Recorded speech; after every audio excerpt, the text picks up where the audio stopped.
चलिए इस वक्त की बड़ी खबर आपको बताते हैं, जहां रुपेश हत्याकांड की उलझी गुत्थी अब सुलझा ली गई है। पटना पुलिस की माने तो रोड रेज की रंजिश में अपराधियों ने वारदात को अंजाम दिया। न्यूज 18 की खबर पर एक बार फिर से मुहर लग गई है। रोड रेज में रुपेश सिंह को गोली मारी गई है। इस वक्त की बड़ी खबर आपको बता रहे हैं। न्यूज 18 की खबर पर तो मुहर लगी ही, साथ ही आपको बताएं कि इस पर्दाफाश में एसआईटी, सीआईडी और एफएसएल की टीम ने मदद की। 12 जनवरी की शाम को तकरीबन 7 बजे रुपेश को बदमाशों ने मौत के घाट उतारा था और अभी भी पुलिस को मर्डर कांड के 3 आरोपियों की तलाश है। एक आरोपी पुलिस की गिरफ्त में है और इसका नाम जो है वो ऋतुराज है। तो ऋतुराज के कबूलनामे ने एक बार फिर न्यूज 18 की खबर पर मुहर लगा दी और लगातार न्यूज 18 इस खबर को प्रमुखता से दिखा रहा है। न्यूज 18 ने सुबह ही आपको बता दिया था कि रोड रेज की वजह से रुपेश की हत्या की गई थी और इस पुलिस के प्रेस कॉन्फ्रेंस के बाद एक बार फिर से न्यूज 18 की खबर को पर मुहर लग गई है। तो इस वक्त की बड़ी खबर आपको बता रहे हैं। हमने पहले ही कहा था कि रोड रेज में रुपेश की हत्या हुई है और जिस पर पुलिस ने अब मुहर लगा दी है। पुलिस ने हत्याकांड में इस्तेमाल हथियार और पहने गए कपड़े भी बरामद कर लिए हैं। साथ ही आपको बता दें कि इस हत्याकांड के बाद से पुलिस महकमे की नींद उड़ी हुई थी। हाई प्रोफाइल मामला था और लॉ एंड ऑर्डर पर विपक्ष सवाल उठा रहा था। तेजस्वी से लेकर तमाम विरोधी दल के नेता ने रुपेश के परिजनों से मुलाकात की और सवाल उठने लगा कि अगर बिहार में वीवीआईपी की भी सरेराह अगर हत्या हो जाए तो बिहार में कानून व्यवस्था क्या है। लेकिन अब इस मर्डर मिस्ट्री का खुलासा हो गया है, इसे सुलझा लिया गया है और पुलिस राहत की सांस ले रही है।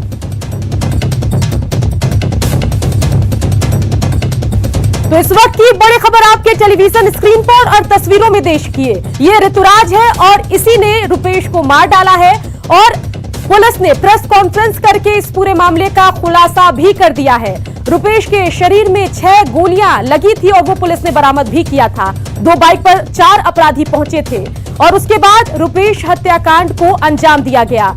एक आरोपी ऋतुराज तो पुलिस के हत्थे चढ़ गया, लेकिन 3 की तलाश है। 29 नवंबर से कई बार रुपेश का पीछा किया गया था, लगातार रेकी की जा रही थी और फिर इस वारदात को अंजाम दिया गया।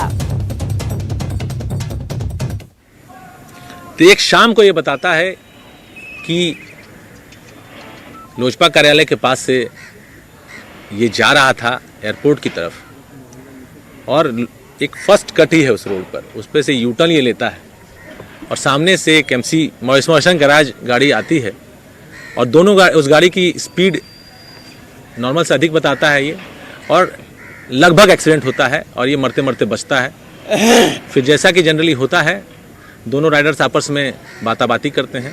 इसके अनुसार जो चालक है उतरता है, इसके साथ मारपीट होती है, इसको प्रशासन में ले जाने की बात कहता है।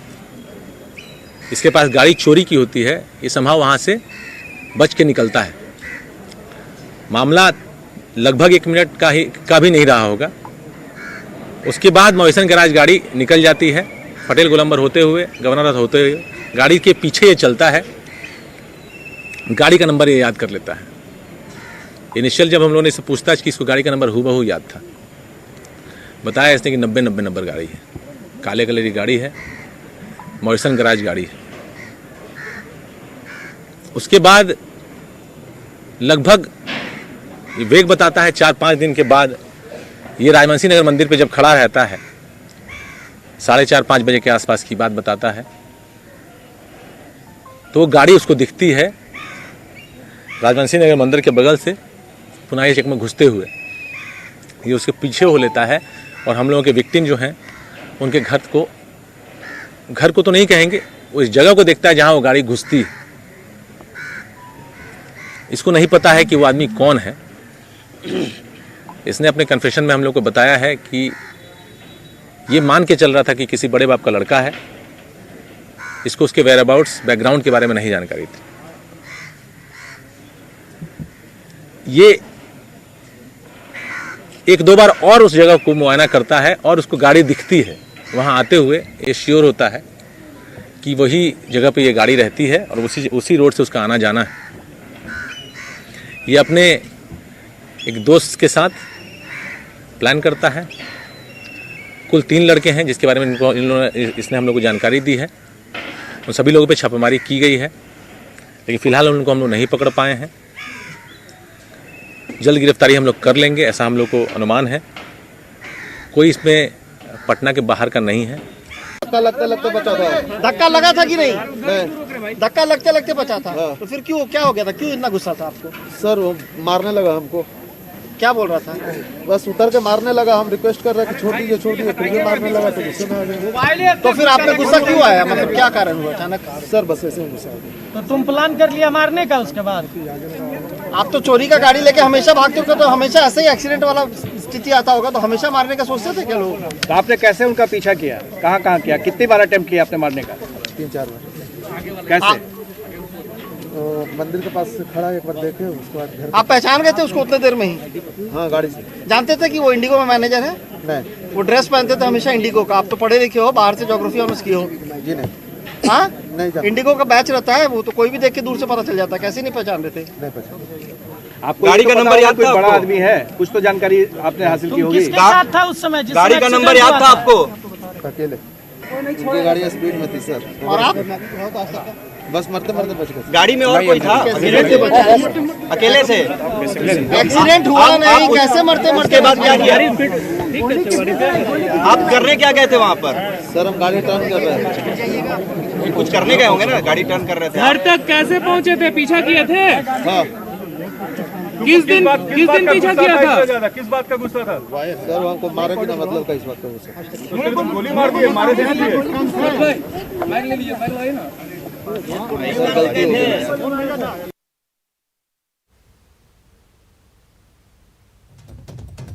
तो चलिए सीधा रुख करते हैं पटना का, जहां से हमारे संवाददाता संजय हमारे साथ सीधे जुड़ गए हैं। संजय, बहुप्रतीक्षित रुपेश हत्याकांड का खुलासा तो हो गया, लेकिन अभी कई सवाल बरकरार हैं। तमाम एंगल से पुलिस जांच कर रही थी कि क्या ठेकेदारी को लेकर कोई विवाद है, क्या जिस एयरलाइन में रुपेश काम करते थे वहां से लोगों को नौकरी से निकाले जाने के बाद कोई विवाद हुआ, जिसके बाद हत्याकांड को अंजाम दिया गया। लेकिन अब इस पूरे मामले में खुलासा हो गया है कि रोड रेज की वजह से हत्या हुई है। क्या कुछ आप तक जानकारी पहुंच रही है? पुलिस जब प्रेस कॉन्फ्रेंस कर रही थी उस दरमियान क्या कुछ बातों का खुलासा हुआ, बताइए संजय। देखिए सुकन्या, सबसे बड़ी बात है कि न्यूज़ 18 ने कल ही इस खबर को प्रायोरिटी बेसिस पे चलाया था कि रुपेश हत्याकांड का सुराग पुलिस को मिल गया है और पुलिस इस मामले का जल्द ही खुलासा कर देगी। और ठीक दूसरे दिन आज हम लोगों ने सबसे पहले न्यूज़ 18 ने यह खबर चलाया कि रुपेश हत्याकांड रोड रेज की घटना का परिणाम है। और खबर चलाए जाने के बाद जब पटना पुलिस का आधिकारिक प्रेस कॉन्फ्रेंस हुआ तो न्यूज़ 18 की खबर पर सबसे बड़ी पुष्टि हुई पटना के एसएसपी के बयान से कि हाँ, रोड रेज की घटना ही रुपेश हत्याकांड का परिणाम है।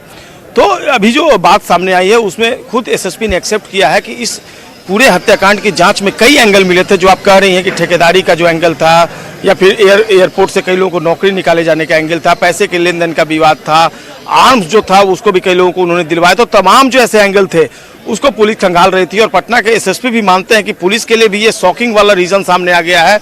और ये रीजन तब सामने आया कि जब सीसीटीवी फुटेज हत्याकांड के दिन का पुलिस ने निकाला था, उस हत्याकांड के में जो सीसीटीवी फुटेज आए थे उसका लगातार कई तकरीबन 200 सीसीटीवी फुटेज, 6000 सीडीआर, 100 किलोमीटर पैदल चलकर पुलिस इस मुकाम तक पहुंची है कि रुपेश हत्याकांड रोड रेज की घटना का परिणाम है।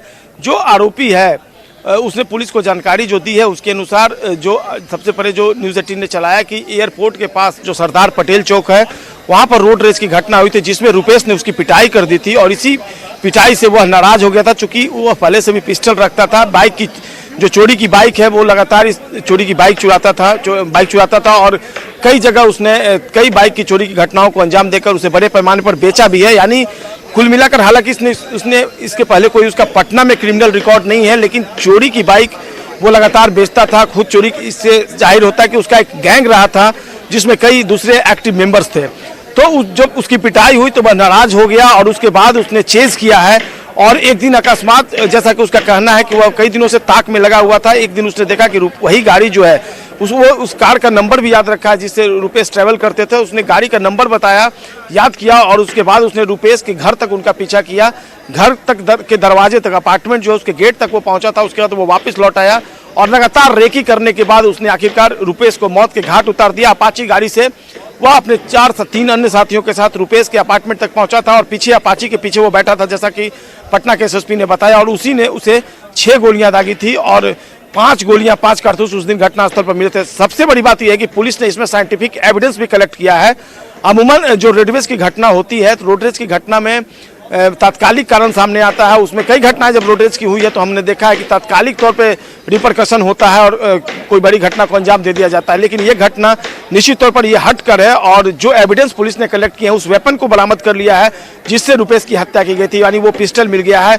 जो कारतूस घटनास्थल पर खाली मिले थे वैसे ही कारतूस जो एक्यूज्ड है, जो पटना के रामकृष्ण नगर इलाके का रहने वाला है, उसके घर से पुलिस ने बरामद किए हैं। जो कपड़े हैं उसकी पहचान उसका मिलान सीसीटीवी फुटेज से हुआ है। तो अपने तरीके से पुलिस ने साइंटिफिक एविडेंस के साथ इस पूरे मामले का खुलासा करने की बात कही है, लेकिन वाकई में इतनी आसानी से लोग पचा नहीं पा रहे हैं कि महज रोड रेज की घटना से ही रुपेश की हत्या हो गई। बिल्कुल बिल्कुल। संजय, जिस बात का जिक्र आपने आखिरी में किया उसी ओर मैं अब इशारा करना चाहती हूं। इशारा ये कि रोड रेस की कोई वारदात होती है, रुपेश इनकी पिटाई करते हैं और महीनों तक रेकी करने के बाद ये व्यक्ति उसकी हत्या कर देता है। एक बार को सामान्य मानसिकता वाले व्यक्ति के लिए ये मानना मुश्किल है। हो सकता है आपराधिक प्रवृत्ति वाले व्यक्ति को ये सब कुछ सामान्य लगे, लेकिन एवरेज मेंटालिटी वाले व्यक्ति को ये मुश्किल लगेगा कि ऐसा होना मुमकिन नहीं है।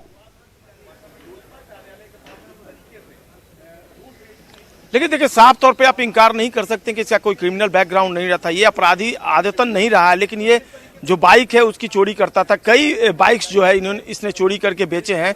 हालांकि ये भी जान के हैरानी होती है कि ये ग्रेजुएट ज्योग्राफी से इसने ग्रेजुएशन किया है और एक बैंक में नौकरी कर चुका है। बाद में इसकी आपराधिक प्रवृत्ति हो गई और इसके बाद इसने बाइक चोरी कर उसको बेचना शुरू कर दिया। तो इसके जान पहचान के कई और लोग हैं और सबसे बड़ी बात है कि इसके जो 3 साथी हैं वो अब तक पुलिस की गिरफ्त से बाहर है। उनका क्या क्रिमिनल बैकग्राउंड रहा है पुलिस उसके बारे में भी नहीं जानती है, लेकिन पुलिस ने पुख्ता तौर पर इस बात का दावा किया। सबसे बड़ी बात है कि कोई एविडेंस पुलिस के पास सीसीटीवी फुटेज का नहीं है, चूंकि नवंबर 28 तारीख की ये घटना है और अब अमूमन इस तरह के जो सीसीटीवी फुटेज होते हैं वो प्रायः नष्ट हो जाते हैं। नवंबर, दिसंबर, जनवरी, 12 जनवरी की घटना है। तो जो उसका कन्फेशनल स्टेटमेंट है और जो सीसीटीवी फुटेज है, चूंकि पुलिस का ये कहना है कि जिस दिन घटना हुई थी, और एक और महत्वपूर्ण बात उन्होंने कही कि इसके घर से घटना के दूसरे दिन जो न्यूज़पेपर में खबरें आई थी और जो खबरें चल रही थी, लगातार न्यूज़ 18 पर भी जो खबरें आई थी उसको वो लगातार वॉच कर रहा था और उसने पुलिस को बताया कि हर एक खबर पर उसकी नज़र थी और जो उसने पुलिस को जवाब दिया वह वाकई में चौंकाने वाला था। इसलिए इन सभी बातों को लेकर पुलिस यह मानकर फिलहाल चल रही है कि इसने जो कन्फेशनल स्टेटमेंट दिया है वह सही है और इसी ने रुपेश की हत्या की है। जो पारिवारिक हैं, जो फैमिली मेंबर्स हैं रुपेश के, उन्होंने भी इस बात की पुष्टि कर दी है कि नवंबर में रोड रेस की घटना हुई थी, रुपेश की गाड़ी भी उसमें डैमेज हुई थी और इसने एक्सेप्ट किया कि ये मरते मरते बचा था उस दौरान और जब उसकी पिटाई की गई तो वो रुपेश से नाराज़ हो गया था। लेकिन उसे इस बात का अंदेशा नहीं था कि रुपेश इतनी बड़ी शख्सियत है कि उसकी हत्या के बाद इतने बड़े पैमाने पर बवाल मचेगा और बात न केवल अपराध जगत से बल्कि राजनीतिक गलियारे भी और यहाँ तक कि सीएम की भी बात, इंटरफियरेंस और सीएम का दिशा निर्देश, सीएम का ऑर्डर, तमाम तरह की जो बातें हैं वो सामने आएगी। उसे धीरे धीरे हर दिन इसके बाद वो हत्या को अंजाम देने के बाद रांची भाग गया था और रांची से जब लौट कर वो आया तो आखिरकार पुलिस ने उसे दबोच लिया। इस मामले में एक और चीज़ का खुलासा हुआ कि इस हत्याकांड को अंजाम देने वाले लोग कोई बाहर के नहीं थे, ये सभी स्थानीय अपराधी हैं, यानी पटना के अपराधियों ने ही इस हत्याकांड को अंजाम दिया। ये शौकिया पिस्टल रखता था। हालांकि पुलिस का कहना है कि इस पिस्टल से उसने पहले किसी क्राइम एक्टिविटी को अंजाम नहीं दिया था। ये पहली हत्या है और पहला अपराध है उसका, जैसा कि उसने फिलहाल बताया। पटना में जितने पुलिस थाने हैं सभी के रिकॉर्ड को भी खंगाला गया है और कहीं से भी इसका फिलहाल क्रिमिनल बैकग्राउंड होने के बारे में बिल्कुल। संजय, आपने ऋतुराज के बारे में कुछ अहम जानकारियां दी। आपने बताया कि ये जो है ग्रेजुएट है, बैंक में भी काम कर चुका है, बाइक चोरी करता है, उसको बेचता है। इसके अलावा इसके फैमिली बैकग्राउंड के बारे में कोई जानकारी अभी तक आई है? जी, निश्चित तौर पर पुलिस ने इसके पिता से भी, इसका ईंट भट्ठा का काम है, पैसे की कोई इसको कमी नहीं है और जैसा कि एसएसपी ने कहा कि शौकिया तौर पर ये बाइक चोरी की घटना को अंजाम देता था और बाइक्स को बेचता था। इसके पिता जो है ईंट भट्ठे के एक बड़े कारोबारी है, राजधानी पटना में इसका ईंट भट्ठा है। मूल रूप से ये धनरुआ का रहने वाला जहाँ इसका पैतृक आवास है और रामकृष्ण नगर इलाके में जो पटना शहरी क्षेत्र में वहाँ पर किराए के मकान में फिलहाल जो ये है वो रहता था। इसके जो साथी हैं, कुछ साथी के दानापुर यानी सगुना मोड़ इलाके में रहने की बात होती है। जो पुलिस ने जानकारी दी है उसके अनुसार हत्याकांड को अंजाम देने के बाद ये दीघा आसियाना रोड से होते हुए फ्लाईओवर पर चढ़े हैं और रूपसपुर इलाके में जाने के बाद इनके बाइक का कोई ट्रेस नहीं मिला, लेकिन जो नंबर थी बाइक के वो चोरी के नंबर थे, इसलिए पुलिस परेशान थी। लेकिन धीरे धीरे जब पुलिस ने कई बार हाथ खाली होने के बाद भी लगातार इस मामले में जांच शुरू की, तब धीरे धीरे जो एविडेंस है वो इसके अगेंस्ट में आते गए। और जिस तरीके से इसने मोबाइल ऑफ किया था और बाद में जब इसने मोबाइल ओपन किया तब धीरे धीरे इसके सारे एविडेंस इसके खिलाफ गए और आखिरकार इसने अभी भी पुलिस के सामने एक्सेप्ट किया कि हाँ इसी ने हत्याकांड को अंजाम दिया है। जी बिल्कुल। और संजय, इसके अलावा एक और सवाल ये है कि बाकी जो बचे हुए 3 लोग हैं उसकी गिरफ्तारी के लिए पुलिस की क्या कवायद है और पुलिस क्या दावा कर रही है कि आखिर बचे हुए 3 अपराधी कब पुलिस के हत्थे चढ़ेंगे? देखिए, अगर ऑफ द रिकॉर्ड की बात कर लें तो जो पुलिस अधिकारियों से बात हुई है उनका ये कहना है कि तीनों अपराधियों के बारे में पटना पुलिस को बहुत कुछ जानकारी हासिल हुई है। इस अपराधी के माध्यम से उनके नाम तक पटना पुलिस को पता है, लेकिन फिलहाल चूंकि इन्वेस्टिगेशन चल रहा है, उनकी गिरफ्तारी नहीं हुई है। उनकी गिरफ्तारी निश्चित तौर पर पटना पुलिस के लिए एक बड़ी चुनौती है, इसलिए इस चैलेंज को मानते हुए फिलहाल मीडिया के सामने उनका कोई आपराधिक रिकॉर्ड या फिर उनके नाम का खुलासा पटना पुलिस नहीं करना चाहती।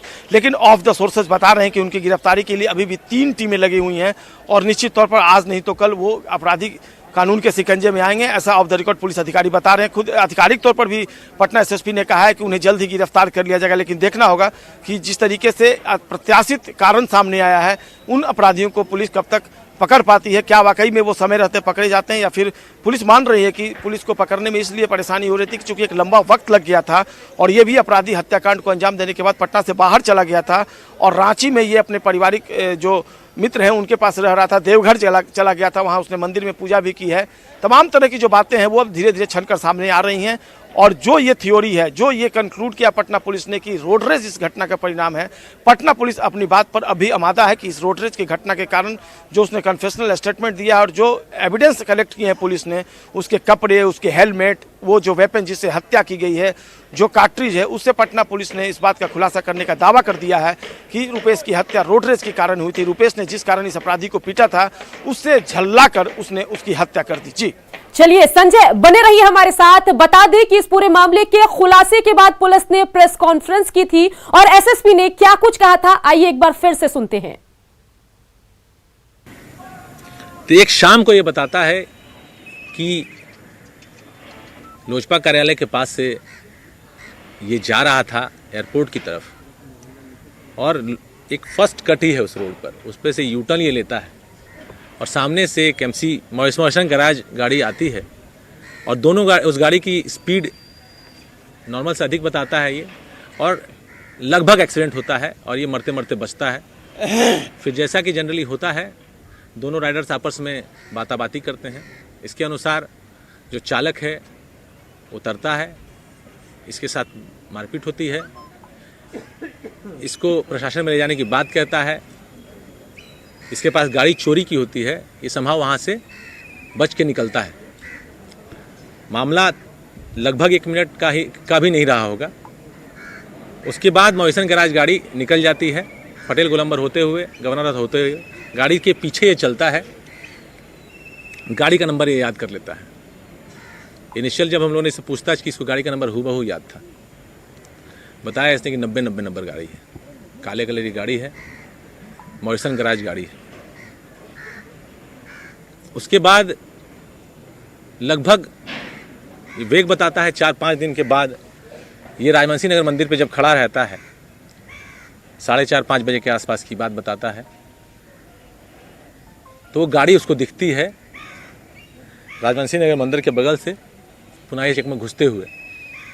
ये उसके पीछे हो लेता है और हम लोगों के विक्टिम जो हैं उनके घर को तो नहीं कहेंगे, वो इस जगह को देखता है जहां वो गाड़ी घुसती। इसको नहीं पता है कि वो आदमी कौन है। इसने अपने कन्फेशन में हम लोग को बताया है कि ये मान के चल रहा था कि किसी बड़े बाप का लड़का है, इसको उसके वेयर अबाउट्स बैकग्राउंड के बारे में नहीं जानकारी थी। ये 1-2 बार और उस जगह को मुआयना करता है और उसको गाड़ी दिखती है वहाँ आते हुए, ये श्योर होता है कि वही जगह पे ये गाड़ी रहती है और उसी रोड से उसका आना जाना है। ये अपने एक दोस्त के साथ प्लान करता है। कुल 3 लड़के हैं जिसके बारे में इसने हम लोग को जानकारी दी है। उन सभी लोगों पे छापेमारी की गई है, लेकिन फिलहाल उनको हम लोग नहीं पकड़ पाए हैं। जल्द गिरफ्तारी हम लोग कर लेंगे, ऐसा हम लोग को अनुमान है। कोई इसमें पटना के बाहर का नहीं है। तो सुबह 10-11 बजे के आसपास ही न्यूज 18 बिहार झारखंड ने बता दिया था अपने दर्शकों को कि रोड रेज की वजह से रुपेश की हत्या की गई है और पुलिस के प्रेस कॉन्फ्रेंस के बाद एक बार फिर से न्यूज 18 की खबर पर मुहर लग गई। इस बड़ी खबर पर नजरें हमारी टिकी हुई है, बने रहिए, जल्द लौटेंगे।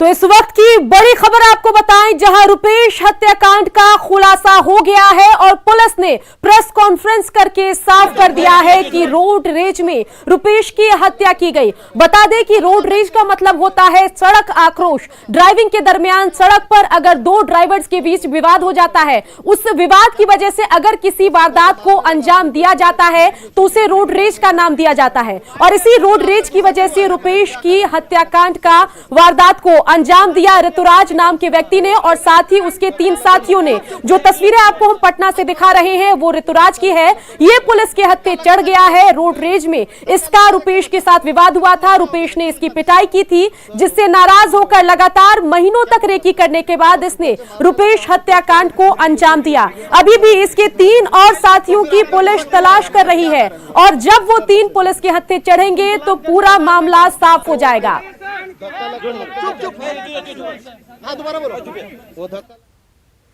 और इसी के साथ इस बुलेटिन में इतना ही। आप बने रहिए क्योंकि लगातार न्यूज 18 बिहार झारखंड पर खबरों का सफर चलता रहेगा।